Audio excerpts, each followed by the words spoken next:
அன்பர்கள் அனைவருக்கும் இனிதொரு வணக்கம்ங்க. சித்தர்களால் சூழப்பட்ட சிவன்மலை என்று போற்றக்கூடிய நினைத்தாலே முக்தி தரும் திருவண்ணாமலையில் முக்தியடைந்த மகா சித்தர் ஸ்ரீ குகை நமச்சிவாயரை பற்றிய வரலாற்றை பற்றி தான் இந்த பதிவில் நாம் காண இருக்கிறோம். மகா சித்தர் ஸ்ரீ குகை நமச்சிவாயர் ஜீவசமாதி திருவண்ணாமலை மலையடிவாரத்தில் இந்த சித்தரின் ஜீவசமாதி அமைந்திருக்கிறது. அற்புதமான இந்த சித்தரின் இயற்பெயரோ நமச்சிவாயர் என்றே கூறப்படுகிறது.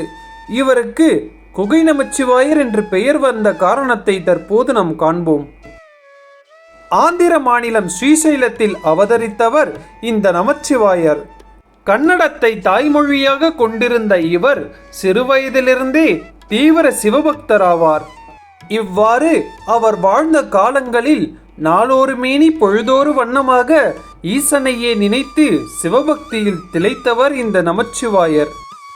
ஒரு நாள் அவர் உறங்கிக் கொண்டிருக்கையில் அவர் கனவில் தோன்றிய சிவபெருமான் தென் திசையிலுள்ள அருணாச்சலத்திற்கு புறப்பட்டு வா என்று கூறுகிறார். ஈசனின் கட்டளையை ஏற்ற நமச்சிவாயர் அவர் தன் சீடர்கள் சிலருடன் தென் திசையை நோக்கி புறப்பட்டார். இவ்வாறு அவர் சென்று கொண்டிருக்கையில் அங்கே ஓர் இல்லத்தில் திருமணம் நடைபெற்று கொண்டிருப்பதை நமச்சிவாயர் காண்கிறார்.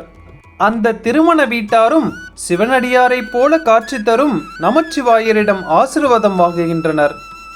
மேலும் நமச்சிவாயர் அவர்களுக்கு திருநீறு தந்து ஆசீர்வாதம் செய்யும் போது திடீரென்று அந்த திருமண இல்லத்தில் தீப்பற்றி எரிகின்றது.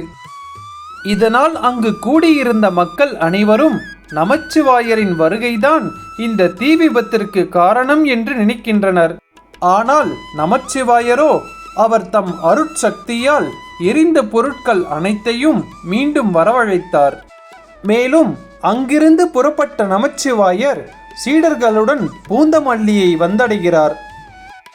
அங்கே நந்தவனத்தில் பூத்து குலுங்கும் மலர்களை பறித்து வரும்படி தம் சீடர்கள் சிலரை நமச்சிவாயர் அனுப்புகிறார். அவர் சீடர்களோ நந்தவனத்தில் இருக்கும் அனைத்து மலர்களையும் பறித்து வந்து நமச்சிவாயரிடம் கொடுத்து விடுகின்றனர். நமச்சிவாயரும் அவர் வைத்திருக்கும் சிவலிங்கத்திற்கு அந்த மலர்கள் அனைத்தையும் கொண்டு பூஜை செய்து வழிபடுகிறார். அப்போது அவ்விடத்திற்கு வந்த நந்தவனத்தின் அதிகாரிகள், இங்கு மலர்ந்திருக்கும் மலர்கள் அனைத்தும் திருக்கோவிலுக்கு சொந்தமானது, உரிய அனுமதியின்றி இந்த மலர்களை எவ்வாறு நீங்கள் பறிக்கலாம் என்று கேள்வி எழுப்ப, அதற்கு நமச்சிவாயரோ இங்கு பறித்து வந்த மலர்கள் அனைத்தும் சிவபெருமானுக்கே சென்று சேர்ந்தது என்று பதில் கூறுகிறார். நமச்சிவாயர் கூறியதை நம்பாத அந்த நிர்வாகத்தினர் சிவபெருமானுக்கு அணிவித்த மாலை உங்கள் கழுத்தில் வந்து விழும்படி செய்யுங்கள் பார்க்கலாம் என்று சவால் விடுகின்றனர். அந்த சவாலை ஏற்ற நமச்சிவாயரும் நற்றுணையாவது நமச்சிவாயவே என்று இறைவனை வணங்குகிறார்.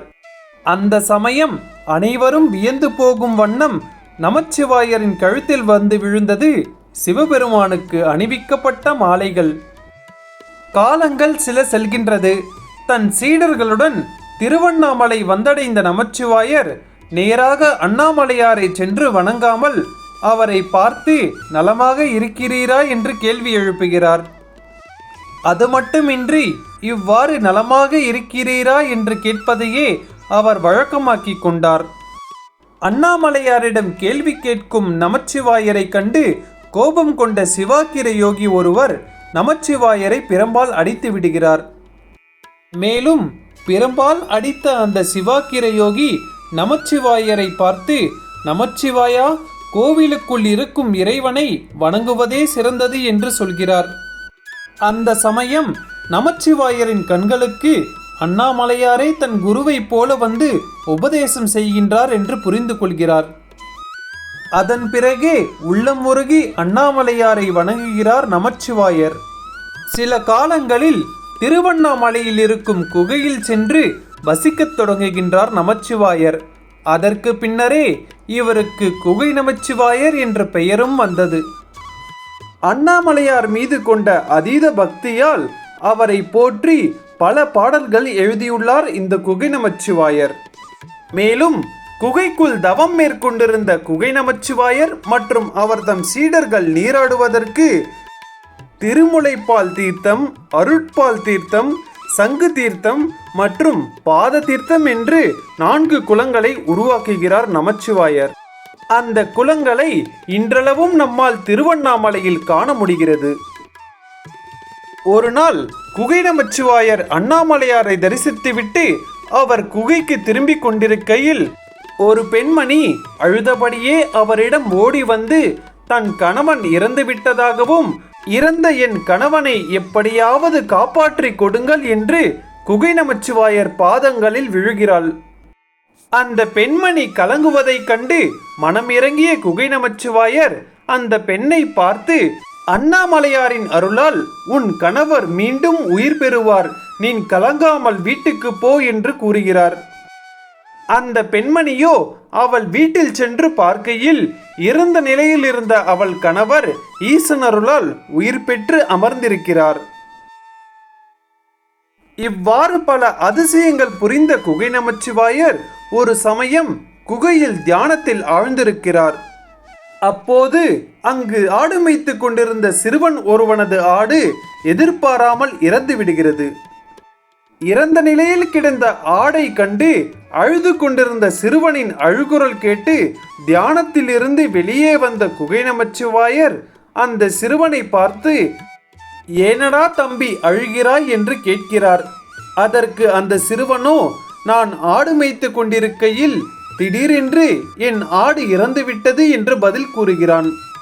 அப்போது சிறுவனை சமாதானம் செய்த குகை நமச்சிவாயர் அவர் தம் அருளால் இறந்து கிடக்கும் ஆட்டை மீண்டும் உயிர் பெற செய்கிறார். இதனை கண்டு அதிர்ச்சி அடைந்த சிறுவனோ ஊருக்குள் சென்று நடந்தவனவற்றை கூறுகிறான். சிறுவன் கூறியதை நம்பாத ஊருக்குள் இருக்கும் இளைஞர்களுள் ஒருவர், நான் இறந்தது போல் படுத்துக் கொள்கிறேன், என்னை தூக்கி பாடையில் வைத்து அந்த குகை நமச்சிவாயரிடம் தூக்கிச் செல்லுங்கள் என்று அவரை சோதிக்க முற்படுகிறார்கள். மேலும் அந்த நபர் கூறியபடியே அவரை பாடையில் படுக்க வைத்து குகை நமச்சிவாயரிடம் தூக்கிச் சென்று, இதுபோல் தங்கள் நண்பன் இறந்துவிட்டான், அவனை எப்படியாவது காப்பாற்றுங்கள் என்று அந்த இளைஞர்கள் கேட்கின்றனர். தன்னை சோதிக்க வந்திருப்பதாக தன் ஞான திருஷ்டியால் கண்டுபிடித்து விடுகிறார் குகை நமச்சிவாயர். இதனால் அவர் இறந்தவன் இறந்தவன்தான் என்று கூற பாடையில் படுத்து கொண்டிருந்த இளைஞரும் இறந்து விடுகிறார். மேலும் சிவனே கதி என்று இருக்கும் தன்னை இந்த ஊர் மக்கள் சோதித்ததால் அவர்கள் மீது கடும் கோபம் கொண்ட குகை நமச்சிவாயர் அந்த ஊரையே சபிக்க ஆரம்பிக்கிறார். கோளர் இருக்கும் ஊர் கொன்றாலும் கேளா ஊர், காளையரே நின்று கதரும் ஊர், நாளும் பழியை சுமக்கும் ஊர், பாதகரே வாழும் ஊர் அழியும் என்று சொல்லும்போது திருவண்ணாமலையை சுற்றியுள்ள அனைத்து கிராமங்களும் அழிந்து கொண்டு வருகின்றது. அந்த சமயம் திருவண்ணாமலை ஆலயத்திலிருந்து, ஏனப்பா நானும் இந்த ஊரில்தான் இருக்கிறேன், மறந்துவிட்டாயா என்று ஓர் அசரீரி கேட்கிறது. இது அண்ணாமலையாரின் குரல் என்று புரிந்து கொண்ட குகை நமச்சிவாயர் அழியாவூர் அண்ணாமலை என்று அந்த பாடல் வரிகளை முடிக்கிறார். இவ்வளவு சிறப்புகள் கொண்ட இந்த குகை நமச்சிவாயர் ஒரு முறை அண்ணாமலையார் ஊர்வலம் சென்று கொண்டிருக்கும் போது அண்ணாமலையாரின் பின்பே இந்த குகை நமச்சிவாயர் சென்று கொண்டிருந்தார். குகை நமச்சிவாயர் பின்னே வருகிறாரா இல்லையா என்று திரும்பி திரும்பி பார்த்து சென்று கொண்டிருந்த அண்ணாமலையாருக்கு கழுத்தில் வலி ஏற்பட்டு விடுகிறது. ஆகையால் ஊர்வலத்தின் போது குகை நமச்சிவாயர் முன்னே செல்லட்டும், அவர் பின்னே நான் செல்கிறேன் என்று அண்ணாமலையாரே கூறியதாக குகை நமச்சிவாயரின் வாழ்க்கை வரலாற்றில் கூறப்பட்டுள்ளது. எனவே ஊர்வலத்தின் போது இன்றளவும் குகை நமச்சிவாயரே முன்னே செல்கிறார். இவ்வாறு காலங்கள் சில செல்கின்றது. ஒரு சமயம் அண்ணாமலையாரிடம் சென்ற குகை நமச்சிவாயர் தான் ஜீவசமாதி அடையப் போவதாக கூறுகிறார். அதற்கு அண்ணாமலையார், நீ இப்போதே ஜீவசமாதி அடைந்துவிட்டால் உனக்கு பின்பு என்னை பூஜை செய்வது யார் என்று கேள்வி எழுப்புகிறார். மேலும் நீ திருமணம் செய்து உன் வம்சம் தழைத்த பின்பு என்னை தேடி மீண்டும் வா என்று கூறி அனுப்புகிறார்.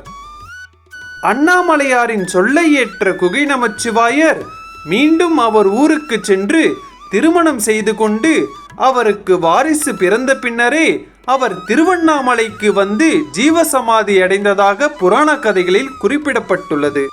அண்ணாமலையாரின் உத்தரவின்படி இன்றளவும் குகை நமச்சிவாயரின் 17வது தலைமுறையினரே அவர் ஜீவசமாதி மீதுள்ள சிவலிங்கத்திற்கு பூஜை செய்து வருகின்றனர். அது மட்டுமின்றி அண்ணாமலையார் ஒரு முறை பாறையை பிளந்து கொண்டு குகை நமச்சிவாயருக்கு காட்சி கொடுத்திருக்கிறார். அந்த பிளவுபட்ட பாறையை இன்றளவும் நம்மால் குகை நமச்சிவாயர் ஜீவசமாதிக்கு மேல் காண முடிகிறது. இதுவே ஸ்ரீலஸ்ரீ குகை நமச்சிவாயரின் வாழ்க்கை வரலாறாகும். மேலும் இந்த பதிவை பார்த்த உங்கள் அனைவருக்கும் குகை நமச்சிவாயரின் பரிபூர்ண அருள் கிடைக்க நான் பிரார்த்தித்துக் கொள்கிறேன். இந்த பதிவு உங்களுக்கு பிடித்திருந்தால் லைக் பண்ணுங்க, ஷேர் பண்ணுங்க, கமெண்ட் பண்ணுங்க. நம்மளுடைய யூடியூப் சேனலை சப்ஸ்கிரைப் செய்து அருகே உள்ள பெல் ஐக்கானை கிளிக் செய்து கொள்ளுங்கள். மேலும் டிஸ்கிரிப்ஷனில் கொடுக்கப்பட்டுள்ள ஆலயத்தின் சிறப்புகள் நமது ஃபேஸ்புக் பேஜை ஃபாலோ செய்து இன்னும் பல ஆலயங்களின் வரலாறுகளை பதிவிட நமக்கு பேராதரவு அளிக்குமாறு கேட்டுக்கொள்கிறேன். நன்றி, வணக்கம்.